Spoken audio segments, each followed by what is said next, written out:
What the hell is this place? No idea. I thought it was a coffee shop, but... Well, I'll pretend it's a coffee shop if you will. Thanks. So let's continue our discussion. Okay, Mr. Stanley Fish, so I finally have a theory where I can think anything I want about a text, because I'm the reader and it's called reader response. Not so fast. Remember that phenomenology is about the interaction between reader and text, not just the reader running willy-nilly off onto a killer clown from outer space scenario. Now you sound like my English teacher. Too bad. But here's the thing. Somehow this new reading, this new text, gets into you. It creates a new understanding in the brain of a reader while somehow being different from the reader. In other words, it's both a part of you and apart from you at the same time. Like some alien thing, and other, inside you. You're just making it sound creepier than it is. Perhaps. But consider how ideas most people find distressful stay with them anyway. Ron Paul, Michael Moore, The Unabomber, Occupy Wall Street, Coney 2012. They all find ways to be texts which infiltrate the thinking, the consciousness, of the reader. We may reject some of them, but they remain nonetheless, and then they become a new consciousness ready to absorb and respond to yet another text. You are still making it too complicated. That's called learning. Yes, it is. So what's the big deal? We read. We learn stuff. The question for me is our assumption that what's in our brains at this moment is somehow a neutral status quo, that the schema, the pattern, of who we are is seen as innocent. Suppose you had never heard the ideas of Ron Paul. But you do have other ideas. Where did those ideas come from except from other texts which at the time you responded to with equal prejudice? Now, of course, you see these ideas as neutral, as a natural part of who you are, but really you are a vast history of texts which you have encountered. You are the sum of your experiences. But just because you now encounter the ideas of Ron Paul, you will likely dismiss many of them. But that dismissal is caused by another set of experiences which merely beat Paul in a race to design your way of thinking. Someone else got there first. You want me to vote for the libertarians? No, that's not the point. I'm reminding you that every experience you have is weighed against the predisposition you have based on prior experiences. If enough experiences convince you that the world operates a particular way. Again, that's learning.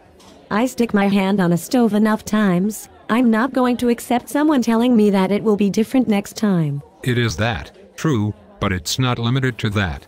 It's also true about anything for which you might have a predisposition: religion, politics, race, poverty, love, Santa Claus, Disney princesses. Leave Disney alone. I rest my case. Who do you keep looking at? Anyway, it sounds to me like you're saying that my reading of a poem is based on the ideas I've gained from past experiences, not on my own ideas. Almost. The two, past experience and your ideas, are the same. What about genetics and stuff that is innate? There are fundamental biological differences. To some degree they work, but by and large, our responses to texts are phenomenological, not biological. But what I see in a poem, to me, is just common sense, not the weird stuff my English teacher finds. Okay. But consider the word common. Who is the common? The word suggests a common community of readers, and this is where the phrase comes from. What the average community believes is what we call common sense. But every community is different.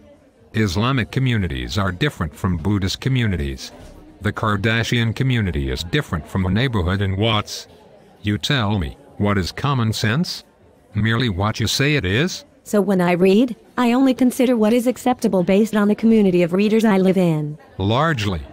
The community of readers, one of my favorite phrases by the way, determines the boundaries of what is a sensible or nonsense reading of a text. Your English teacher, by challenging you to see a new reading, introduces you to a new community of readers. They are called the Advanced Placement or College Board community. But they're biased. A bunch of new critics, and so are you biased. Is reading a political act? Tell me what you mean. If we are all biased communities with our own ideologies, What we say or judge about a text reinforces those same biases. We accept some interpretations, reject others. And when we do that, we reject some communities, some ideas, as being worthless. It's political. Many theorists of reader response believe it is. I do. All reading is political in nature. Note, then, how 21st century suburban American readers of Ellison's Invisible Man approach his 1940s ideas of race relations. They complain about the narrator's whining. They argue that race issues are mostly over. They challenge whether the book is still worthwhile. So their complaints say more about their own biases and predispositions, their politics, than they do about the text itself. Precisely. Phenomenology is largely a psychological theory, or a sociological one. But reader response critics argue over where psychology ends and politics begins. They argue over who controls and interpretation, the reader as an individual or the community of readers. What about with the author's community of readers? Shouldn't we judge Dickens, for instance, based upon how his own readers judged him? Wouldn't that be more accurate? It's a valid investigation, but this too is a political question. How Dickens's audiences judged his work was political. How he wrote for them is, and how we choose to accept or not accept the original historical reading is too. More, if all we considered was the historical community of readers, that would ignore our own acts of reading. This is why we might consider the works of Kafka or Chopin today as more valuable than their historical audiences did. This all sounds confusing. What is the meaning then? How do we decide how to interpret something? It is confusing. And not all reader response critics agree on the answers. Even today they argue over the validity of readings based on a definition of reader. But your question is fair. There are generally two approaches to reading most critics consider valid. One is an argument that the content of any text is merely a metaphor for the process of reading and comprehension itself. Sounds weird. Perhaps. But the other one is wide open. Step 1. See what you notice about any text. What stands out? What caught you? The reason it did has something to do with your own way of reading, of course, but it is still based on the text. What I notice. Yes. Step 2. Consider the significances of what you noticed. Speculate on the meanings, the connotations, the nuances of these things. There will likely be several possibilities for each thing you notice, whether it's a metaphor, a rhythmic pattern, a syntactic variation, etc. The significance. Okay. Then step 3, seek patterns. Do the various meanings and possibilities you found fit together in any way? Try all the combinations. See if you can spot a pattern. Of course, this is a pattern that may be significant for you, or for your cultural community of readers, but this helps weed out casual readings. Got it. And then finally, step 4. How do all of these patterns you see hold together? How do they cohere? If they do, you have a fairly reliable meaning, something reasonable, that you as a reader have assembled from the text. We can of course talk about why your pattern is different from another reader's pattern too. Wait a minute. This will take forever. If I search for all of the possible meanings and try to put them into all the possible patterns, when will I ever find a single pattern? Yes. That's true. Your frustration is what we call interpretative vertigo, the dizziness which comes from trying to see all the possible permutations of any poem or story. On the other hand, if you offer too simple or shallow a reading, it will only reveal how little you understand your own thinking, your own phenomenological experience. You mean it will show I'm stupid? Well, not stupid, but let's say careless.